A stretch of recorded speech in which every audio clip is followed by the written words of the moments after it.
ইসলাম আমাদেরকে অন্য যে ফেইথ আছে, Islam teaches us to respect other faith.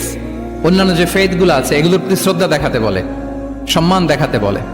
আল্লাহ তাআলা বলছেন, ওয়ালা তাসুব্বুল্লাযীনা ইয়াদউনা মিন দুনিল্লাহি ফায়াসুব্বুল্লাহা আদওয়ান বিগাইরি ইলম। ওহে বিশ্বাসীরা, আল্লাহকে ছাড়া তারা যাদেরকে ডাকে, যাদের উপাসনা করে, ওই সমস্ত দেব দেবীকে তোমরা গালি দিও না। ফলে রাগান্বিত হয়ে অজ্ঞতাবশত তারা আল্লাহকে গালি দিবে। কথা বুঝতে পেরেছেন? ওরা নানা কিছুর উপাসনা করে, কিন্তু আমরা কি যেসব জিনিসের তারা উপাসনা করে তাদেরকে গালি দিতে পারবো বলেন? আল্লাহ স্পষ্ট করে বলেছেন, খবরদার তাদের দেবতাদের গালি দিও না, তাহলে ওরা আল্লাহকে গালি দিবে। তাহলে কেমন যেন আল্লাহকে গালি খাওয়ানোর কারণ হলাম কে? আমি। কেউ যদি অন্য ধর্মকে ছোট করে সে মূলত ইসলামকে ছোট করে।